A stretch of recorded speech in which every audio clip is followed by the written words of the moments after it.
iwe ọbụla o tinyere aka ka ọ gazielie na Eke, ya gazielie na Oye, ya gazielie na Abọ, ya gazikwelie na Nkwọ. Ndụ ji akara anya, ndụ na-ewesi iwe wesezini, ndị akụlụ oluchalia, ya na ndị amadi dụwa na mma. N'ọnya bụ ibe na-ayọ ọya bịa ise elikwu n'ọwụ ka ọ ga-adụ. Anyị si n'ọwụ ka ọ ga-adụ.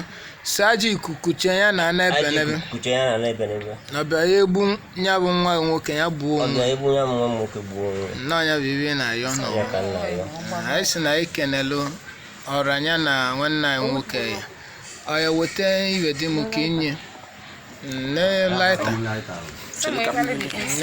esi nọ nyaba aja ụmụada ya nwuwe ọkụ enwube n'anya bụ aja ụmụada n'ọnya ka agbalị iwe ka unu gozie anya nwanne anyị nwoke. Ngozie nwanne anyị nwoke ka okie kwesịrị ka okie elu ya aka ka unu chụwa ndị ilo chụwa ndị ilo. Anyị si na ọgbago ya bụ aja, anyị si ya bụ anwụrụ soro bụ ndị uvu ọkụ ọnne aji ikuku kuche ya na n'ebe n'ebe. Anyị si na anyị kenele unu n'ọnya bụ ọtọlọ na onye gudozie nke n'ebe ahụ na emechegibe ihe eme ịnụgo ọgụ ka agụ. Ọya bụ aja nwaada agbalụ n'isi ụmụ nwanne anyị nwoke na-abụ. Anyị si unu bụ Umu-Okpu ka unu tivolo ụzọ gọzie ebe aka ji okebara onye ahụ si na ọ ghara ara.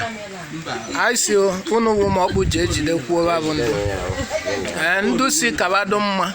Anyị si unu bụ Umu-Okpu mee kababụ ndụ dụ na mma. Ndụ si na baghara adụ na mma. Anyị si unu bụ Umu-Okpu ekwukwene kabado ndụ ahụ dụ na mma.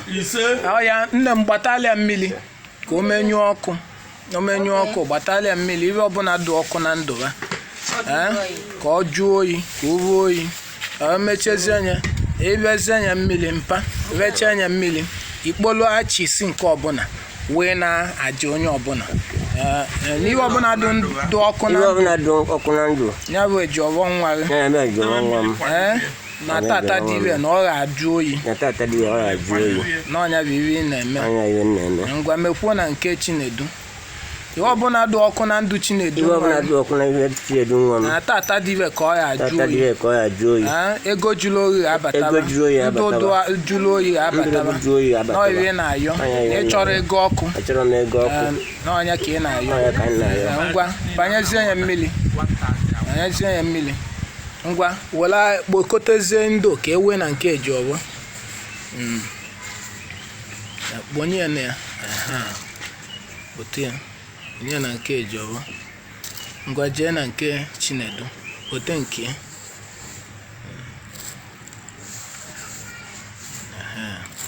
ọdụgo ngwa nye mmiri ka ọkwa aka ya na ọnya bụ aja nwaada ọnya ka agbalụ unu gọzie. Anyị chọrọ nnekwu ego, anyị chọrọ obele ego ego eji alụfta aja ara mkpa, ego eji emefute ibe anya na-abụ oyibe anyị chọrọ. Anyị chọrọ aja anụnwa agbalụ nyekwe n'izu nyeli n'ọnwa ka a sị na isi babụ ndụ a na-ekwu dala ka anya bụ isi ndụ a na-ekwu daa ka alachawa n'aka na n'ọnya bụ ibe anyị na-ayọkwana.